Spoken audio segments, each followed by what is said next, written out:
आप भी पाकिस्तान घूमने की इच्छा रखते हैं? अगर इच्छा भी होगी तो एक बार जाएंगे, लेकिन क्या 3-3 बार जाना पसंद करेंगे?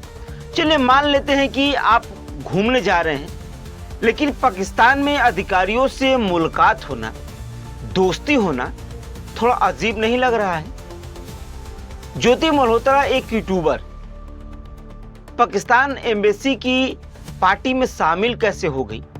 क्या ज्योति मल्होत्रा को पाकिस्तान की पार्टी इतना ही पसंद है? ज्योति पिछले साल 23 मार्च को पाकिस्तान डे पर वहां पर एम्बेसी में इफ्तार पार्टी में शामिल हुई थी।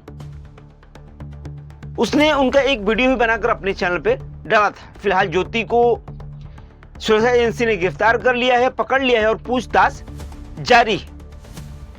ज्योति साहिबा को घूमने का इतना शौक है कि साल 2024 में 2 महीने के भीतर पाकिस्तान और फिर चीन भी गई हुई थी और वह वहां 17 अप्रैल 2024 को 1 महीने के तौर पर पाकिस्तान में गई हुई थी।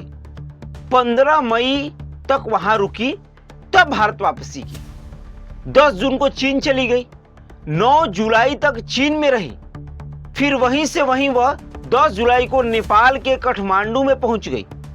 अब आप सोचिए कि पाकिस्तान की दोस्ती चीन से है और यह मल्होत्रा साहिबा अपने दुश्मनों के दोस्ती के यहां पहुंच रही है, मतलब भारत के दुश्मनों के दोस्त के यहां मिलने जा रही है, दोस्त की तरह मिल रही है। ज्योति मल्होत्रा को एकदम से दोनों देशों का वीजा कैसे मिल गया? ज्योति के पास ना कोई नौकरी है, यहां तक कि इसके बावजूद भी 55 गज का हिसार में इनका फ्लैट भी है, जिसमें 3-3 रूम है। वही नहीं, पाकिस्तान दूतावास की पार्टी में बतौर गेस्ट के रूप में वहां गई हुई थी। पाकिस्तान पंजाब के सीएम मरियम नवाज शरीफ के इतनी नजदीकियां बन गई कि आखिर यह एक यूट्यूबर के लिए कैसे हो सकता है? मात्र यूट्यूबर। अब यार आप सोच के देखिए, ट्रेवल विद जो के नाम से इनका एक यूट्यूब चैनल है जिसको चलाती हैं, जिसके जरिए वह देशों में घूमती हैं और वीडियो बनाती है। अब आप सोचिए जरा कि एक यूट्यूबर के नाते फ्लाइट की फर्स्ट क्लास में यात्रा करती हैं, महंगे महंगे होटलों में रुकती हैं। कितना हद तक सही है? आखिर इतना पैसा आता कहां से? सुरक्षा एजेंसी के मुताबिक धीरे धीरे पाकिस्तान में घूमने चली गई।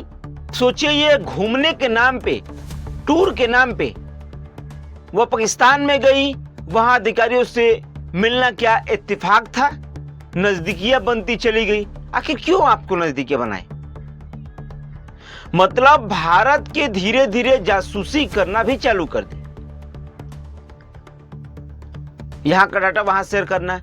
मतलब अपने ही देश में, अपने ही देश के लोग जब गद्दार हैं, खोखले करते चले जा रहे हैं, तो फिर आतंकवादियों की बातें छोड़ दी। नहीं तो इन आतंकवादियों की मजाल कि हमारे भारत में घुस करके और हमारे ही देश में लोगों की जान लेंगे, मासूमों की जान लेंगे।